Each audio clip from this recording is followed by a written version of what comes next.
বাংলাদেশ ছাত্রলীগ, আমি বাংলাদেশ ছাত্রলীগের একজন সাবেক কর্মী হিসাবে আজকে আমার হৃদয়ে আঘাত লেগেছে।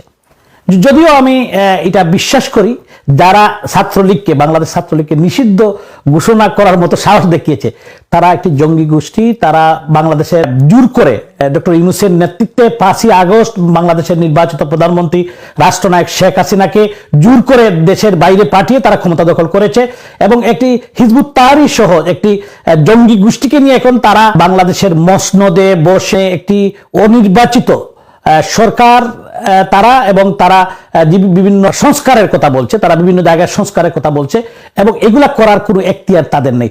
একটি অবৈধ ইন্টারিম গভর্নমেন্ট তারা কিভাবে এগুলোর মধ্যে হাত দেয়? এবং বাংলাদেশ ছাত্রলীগের ইতিহাস, বাংলাদেশের ইতিহাস 1948 সালের 4 জানুয়ারি ফজলক মুসলিম হলে বাংলাদেশ ছাত্রলীগের জন্ম দিয়েছিলেন জাতির পিতা বঙ্গবন্ধু শেখ মুজিবুর রহমান।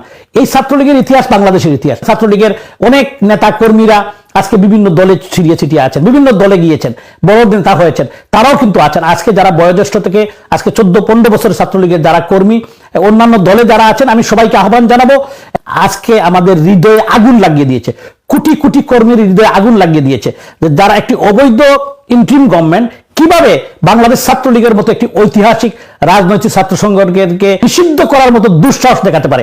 আমি ছাত্রলীগের লক্ষ লক্ষ কোটি কোটি কর্মীদেরকে আহ্বান জানাবো যে দেশে বিদেশে যারা আছেন, আমাদের সিনিয়র যারা আছেন, সিনিয়র সিটিজেন এবং বিভিন্ন রাজনৈতিক দলে আছেন, বিভিন্ন সুশীল সমাজে তারা অবস্থান করছেন, বিভিন্ন লেভেলে তার সাংবাদিক, বুদ্ধিজীবী, তারপরে বিজনেসম্যান, সবাইকে এগিয়ে আসার জন্য এই কঠিন মুহূর্তে ছাত্রলীগের পাশে থেকে ছাত্রলীগের এই বিরুদ্ধে যে তারা যে ঘোষণাটি দিয়েছে, যে সাহস দেখিয়েছে, এটার বিরুদ্ধে সোচ্চার হওয়ার জন্য এবং যারা ছোট্ট কর্মী আছে তাদেরকে বলবো যে এই যুদ্ধে আমাদের জিততে হবে।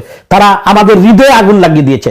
আমি সবাইকে আহ্বান জানাবো, ছাত্রলীগের প্রত্যেকটি নেতাকর্মী যে যেখানে আছেন সবাইকে এই যুদ্ধে, এই জঙ্গি গোষ্ঠীর বিরুদ্ধে এবং আমাদের প্রাণপ্রিয় নেত্রী, জাতির পিতার সুযোগ্য কন্যা, বাংলাদেশের সফল রাষ্ট্রনায়ক যিনি বাংলাদেশের প্রধানমন্ত্রী এখনো আছেন, যদিও তারা বিভিন্ন কায়দায় তারা বলছে যে উনি রেজিগনেশন দিয়েছেন, উনি দেশে থেকে সরে গিয়েছেন, উনাকে জোর করে দেশের বাইরে পাঠানো হয়েছে এবং উনি কোনো রেজিগনেশন দেন নাই।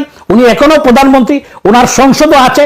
তারা যে কাজটি করেছে এটার জন্য ডক্টর ইউনূসের পদত্যাগ এবং আমরা চাই যে ইউনূসকে পদত্যাগ করতে হবে এবং ইউনূসও তার এই যে রেজিমকে একদিন এই পার্লামেন্ট, এই বর্তমান পার্লামেন্ট এই বিচারের কাঠগড়ায় দাঁড় করবে। আমি একজন নির্বাচিত প্রতিনিধি, আমি সিলেটের মেয়র হিসাবে 21শে জুন আমি নির্বাচিত হয়েছি। আমাদের যারা মেয়র, উপজেলা চেয়ারম্যান এবং আরো যারা মেয়র, সবাইকে কিন্তু তারা এক কলমের এক কুচায় তাদেরকে নির্বাচিত প্রতিনিধিদেরকে তারা বাদ দিয়ে দিয়েছে। আমাদের এই দেশের স্বাধীনতাকামী মানুষের, মুক্তিযুদ্ধের সপক্ষের মানুষের হৃদয়ে তারা আগুন লাগিয়ে দিয়েছে। আমি এই জঙ্গি গোষ্ঠী বিচার চাই এবং এই জঙ্গি গোষ্ঠীর প্রতিরোধ গড়ে তুলতে হবে এবং এদেরকে এই আমাদের যে প্রাণের বাংলাদেশ, আমাদের যে মাতৃভূমি, আমাদের স্বাধীন বাংলাদেশ, যে দেশের জন্য 30 লক্ষ মানুষ রক্ত দিয়েছেন, 3 লক্ষ মা বোন তাদের সবরণ দিয়েছেন, এই দেশকে জঙ্গিদের হাতে ছেড়ে দেওয়া যায় না। আজকে কিন্তু বাংলাদেশে কেউ বলতে পারবেন না তারা ভালো আছে। আমি এই কথাটুকু বলতে চাই, যারা আওয়ামী লীগকে পছন্দ করেন না, এই সরকারকে পছন্দ করতেন না, তারাও বলতে শুরু করেছেন যে না, আমরা আগেই ভালো ছিলাম, আমরা শেখ হাসিনার আমলেই ভালো ছিলাম, আমরা শেখ হাসিনাকে আবার চাই। আমি অনেকের সাথে কথা বলেছি।